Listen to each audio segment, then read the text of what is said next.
What's up, everybody? Welcome back to another episode of Idaho Rifleman. A little bit colder today, as you can probably tell, but I wanted to come out and make another video. About a week or so ago, I filmed the video with the 12 gauge to 10 millimeter adapter from the shooter's box, and the chronograph readings we were getting were all over the place. The chronograph was not working. We did get a couple of good readings out of it that I trust, but I accidentally shot it during that last video as well. Bullet hit it and it shut off. Like, I expected it to be completely done, but somehow apparently I hit in just the right spot. It was enough to jar it and turn it off, but it somehow came back on when I bumped it later. So I took it out and tested it. It's working fine. So it actually seems to be working better. It's getting more accurate readings. So I wanted to bring it out today and do another video with some different ammunition. We're also going to shoot some ballistic gel as well. So we've got the Nosler Assured Stopping Power round. That's 180 grain jacketed hollow point. And then we have the 95 grain G9 external hollow point round. We're going to shoot that into some ballistic gel as well and through the chronograph, and we'll see what kind of readings we get. Let's head over to the range and we'll get started.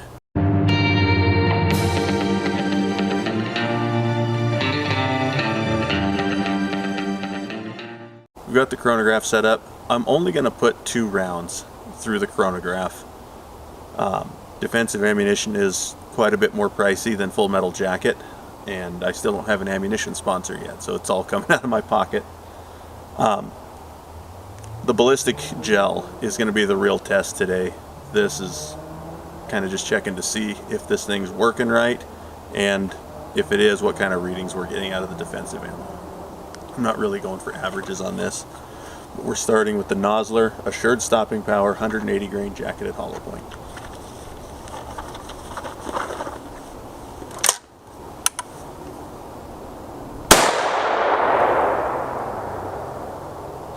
No reading. Let's give it another go.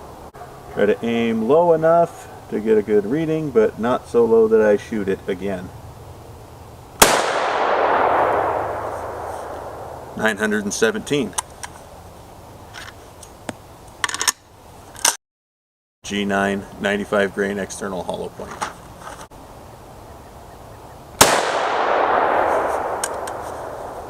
$1,237.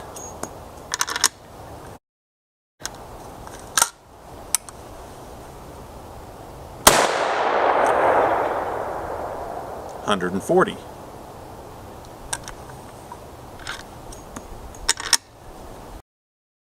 We've got our ballistic gel set up. We're 5 yards back.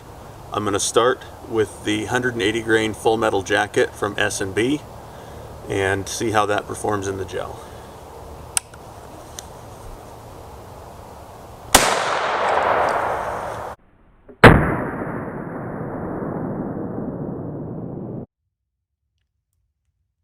And we caught the round. I think that might be the first time I've seen a full metal jacket stopped inside ballistic gel. Next is going to be the Nosler 180 grain jacketed hollow point Assured Stopping Power.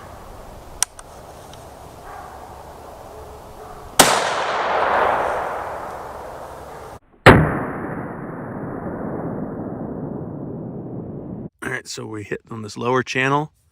You can see it came along, deviated downwards, and then skipped back up. It does not look like it opened up at all inside that gel. Last, we have the G9 95 grain external hollow point.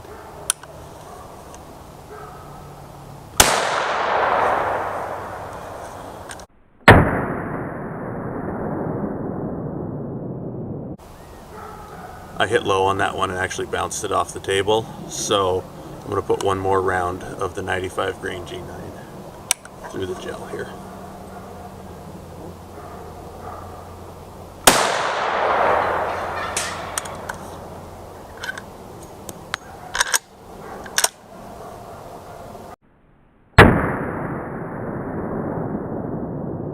Alright, so we had a good channel straight through. And there's our round where it stopped. I'm going to turn these gel blocks around so that you guys can actually see the wound channels a little bit more clearly. All right, and here are those rounds. You can see that the G9 stayed intact. The Nosler ASP stayed intact, which surprises me. It was supposed to flower out. And there's the full metal jacket. G9 is 3 inches into the second block, so 19 inches overall. The assured stopping power from Nosler is 6 inches into the block, so 22 inches overall. And the full metal jacket is 8 inches into the block, right at the halfway point. So you're looking at 24 inches overall penetration. I went ahead and turned the ballistic gel blocks around, so I'm going to shoot into a fresher block.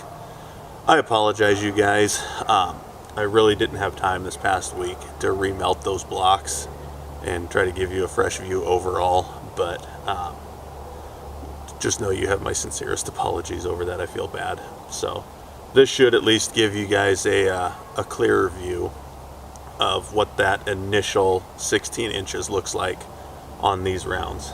So we're going to start with the 180 grain full metal jacket.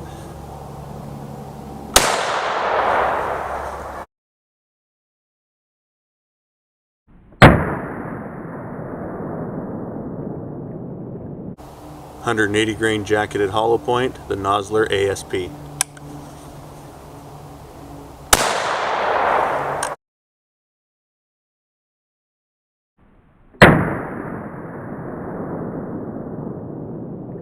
And the 95 grain G9 external hollow point.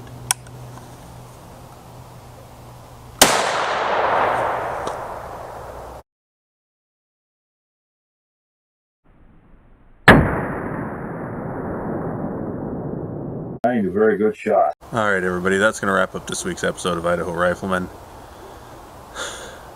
I apologize for the condition of the ballistics gel and the fact that I tried to turn it around and give you guys better shots, and all I ended up doing was shooting the table.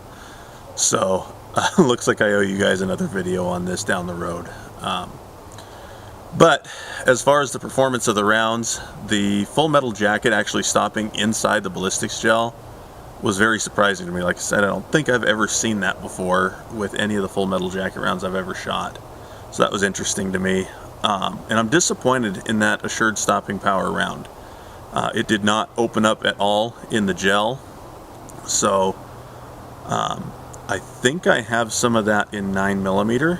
We'll have to try that in a different caliber as well at some point and see if it opens up better with that or what the deal is there. I would have really expected that to open up more. And then the G9, it performed wonderfully as always. It's not a round that's going to open up and expand, at least in my experience. So it just creates a very nice channel in whatever you're shooting it into. So like we talked about in the last video, this adapter has the equivalent of a 1-inch barrel.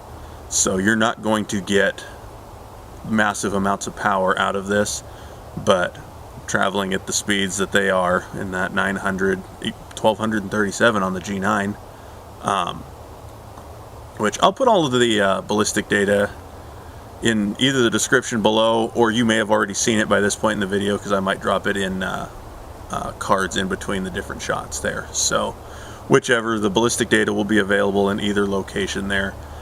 I think the G9 advertises 1500 feet per second, so 1237 out of that adapter is pretty on par. But yeah, they perform well. It's a great little adapter, and it's effective. You can see by the way it performed in the ballistic gel that it is going to do its job. So I think I know I've said this before in the last video, but I do think it's a really cool little gizmo to add to your collection and makes your shotguns more versatile. If you guys liked this video and found it informative, be sure to give it a like, leave a comment down below, make sure you're following the channel here. As always, I hope you guys have a fantastic week. Take care, stay safe, and God bless. We'll see you guys next time here on Idaho Rifleman.